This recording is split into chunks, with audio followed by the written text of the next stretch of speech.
Hello नमस्कार दोस्तों, मैं CA Karambir Lathwal now the tax YouTube channel पर आप सभी का स्वागत करता हूं।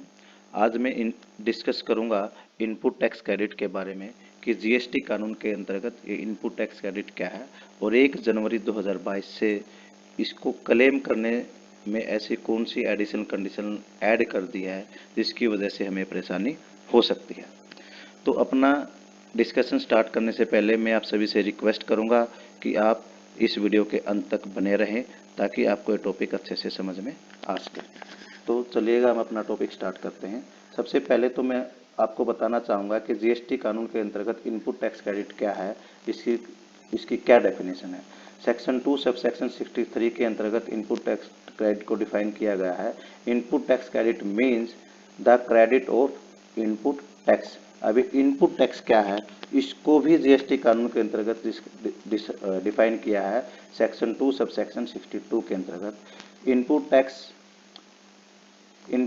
इन relation to a registered person means the central tax यानी कि CGST, SGST, integrated tax, union territory tax charged on any supply of services goods और both made to him includes, यानी कि इसके अंतर्गत जो भी सप्लाई पर सीजीएसटी, एसजीएसटी या आईजीएसटी या यूटी टैक्स जो चार्ज किया जाता है उसको इनपुट टैक्स क्रेडिट कहा गया है। इसमें इंक्लूड्स होंगे और कौन से टैक्स इंक्लूड होंगे। The IGST tax charge on import of goods, जो हम इंपोर्ट करते हैं उस पर जो हम टैक्स पे करते हैं वो।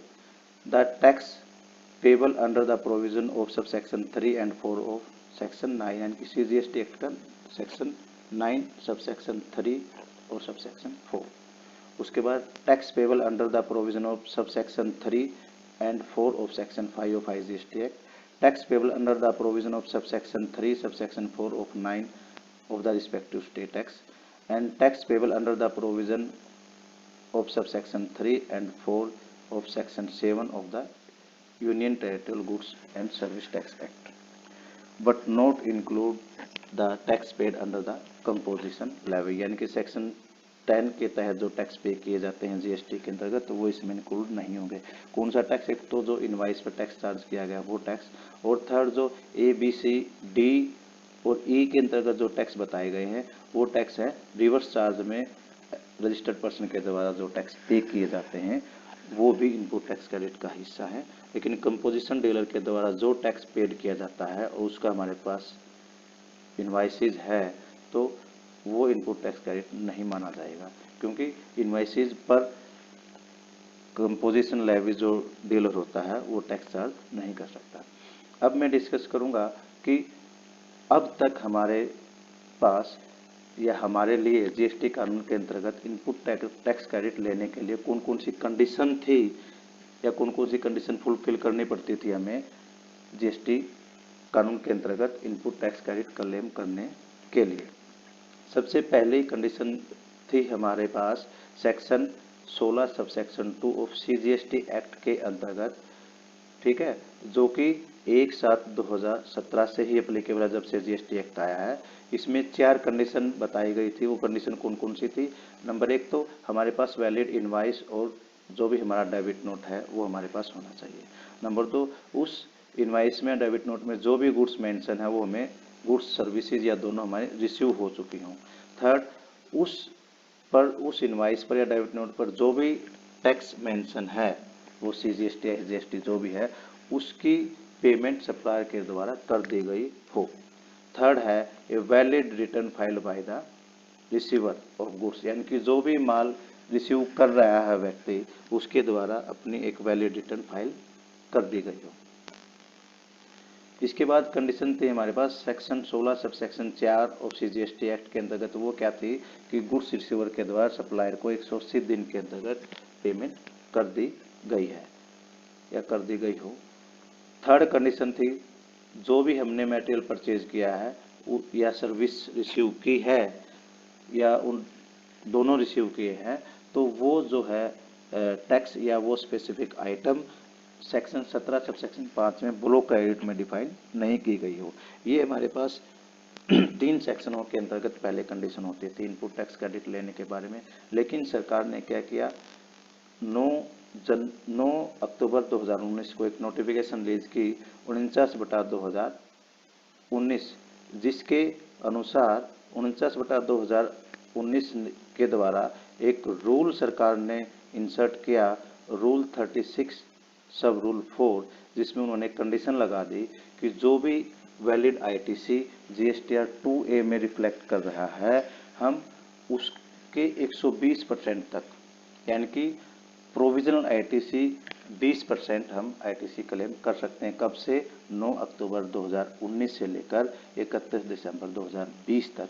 अब 31 दिसंबर 2019 तक, 31 दिसंबर 2019 तक क्यों?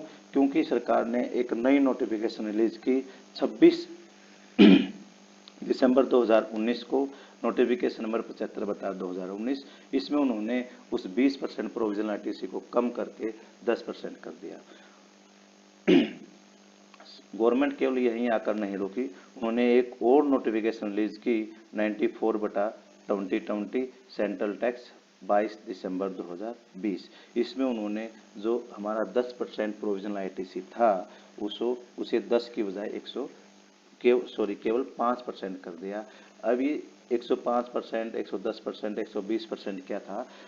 जो भी हमारा आईटीसी 2A में रिफ्लेक्ट हो रहा है और किसी डीलर के द्वारा कोई अपनी जीएसटीआर 1 में किसी हमारे बिल को टाइम रहते नहीं दर्शाया, वो उस आईटीसी को हम क्लेम नहीं कर सकते थे। लेकिन गवर्नमेंट के द्वारा हमें थोड़ा रिलैक्सेशन दिया गया कि आप उसके 120% कब से कब तक, 9 अक्टूबर 2019 से लेकर 31 दिसंबर 2019 तक उस आईटीसी का जो आपका 2A में रिफ्लेक्ट हो रहा है, एलिजिबल आईटीसी का 120% तक आप क्लेम कर सकते हैं। फिर 1/1/2020 से 31 दिसंबर 2020 तक आप उसका 110%, 1/1/2021 से लेकर 31 दिसंबर 2021 तक उसका 105% हम उसका क्लेम कर सकते थे एलिजिबल आईटीसी का।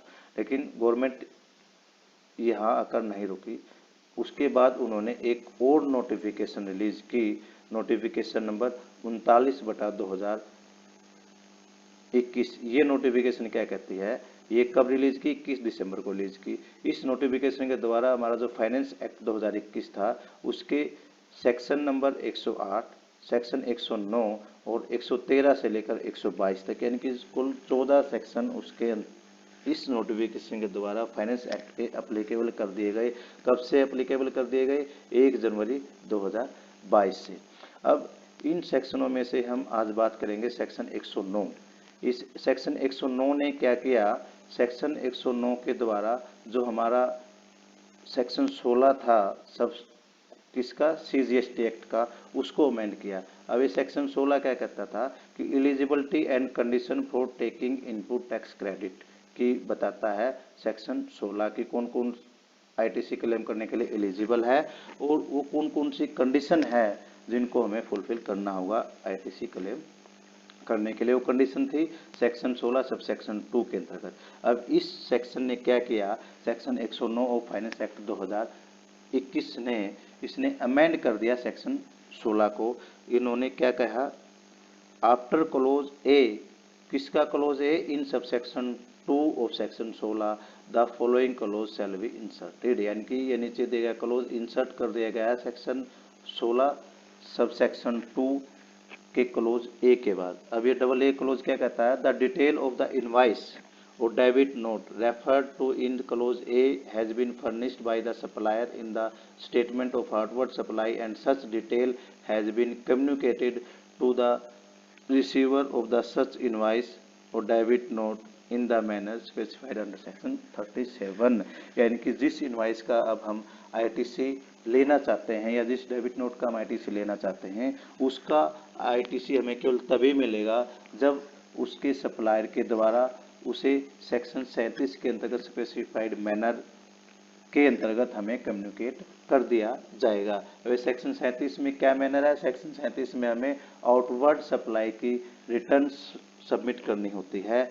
यदि उस आउटवर्ड सप्लाई की रिटर्न्स, जिसका नाम जीएसटी कानून के अंतर्गत जीएसटीआर 1 रखा गया है, 1 में सप्लायर के द्वारा उस इनवाइस या डेबिट नोट को सही तरीके से यदि उसको मेंशन करेगा तो उसका रिफ्लेक्शन यानी कि उसका कम्युनिकेशन, यदि वो सेक्शन 37 में जो स्पेसिफाइड रिटर्न DSTR 1 है उसके अंतर्गत उस इनवॉइस का डेबिट नोट का मेंशन कर देगा, तो उसका कम्युनिकेशन हमारे 2A में हो जाएगा।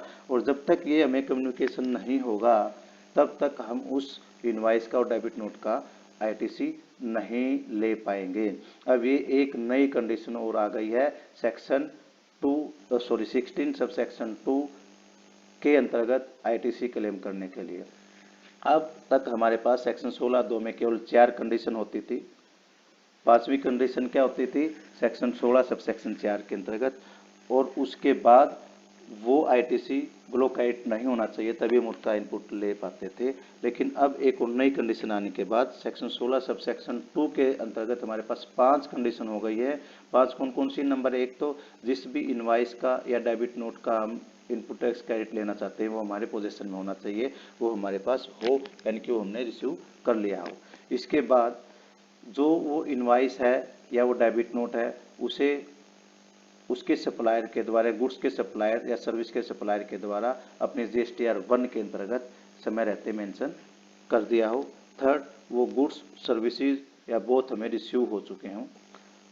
फोर्थ है the tax charge in respect of such supply has been actually paid by the to the government by the supplier, यानी कि जो सप्लायर है उसके द्वारा टैक्स पे कर दिया हो, वो टैक्स पे कब करेगा? जब वो अपनी GSTR 3 भी फाइल कर देगा। अब पांचवी कंडीशन है जो सर्विस रिसीवर है has furnish the return under section 39।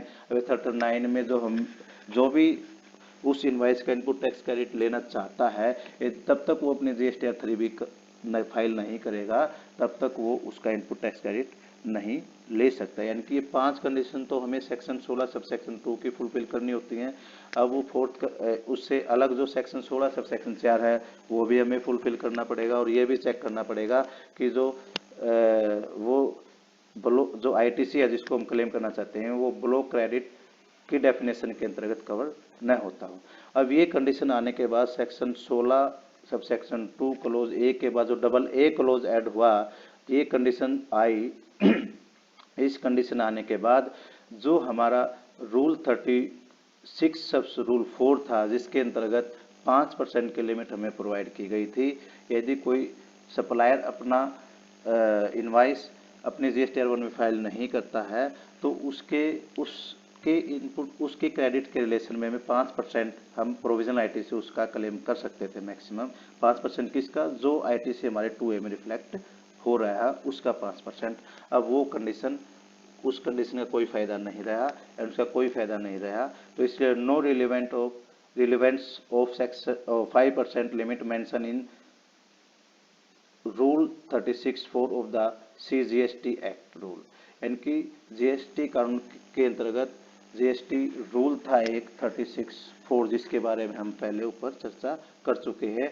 1/1/2022 से अब इस रूल की अहमियत खत्म हो गई है, यानी कि अब इस रूल का कोई फायदा नहीं है, क्योंकि हम ITC ही उस इनवॉइस का ले सकते हैं जो हमारे 2A में या 2B में रिफ्लेक्ट हो रहा है।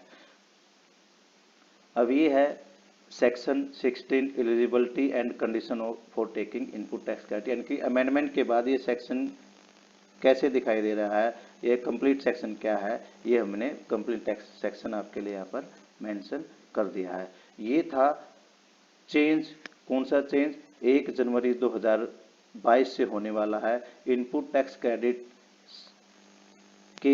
को क्लेम करने के बारे में जो एडिशनल कंडीशन लगाई गई है सरकार के द्वारा उससे रिलेटेड हमने जो 1 जनवरी 2022 से जो चेंजेस हो रहे हैं, चाहे वो रेस्टोरेंट सर्विस से चेंजेस हों या फिर टेक्सटाइल इंडस्ट्री में रेट बढ़ाने से रिलेटेड चेंजेस हों या फिर एनी अदर कोई भी चेंजेस है, उसके बारे में हम डिटेल में वीडियो बना चुके हैं।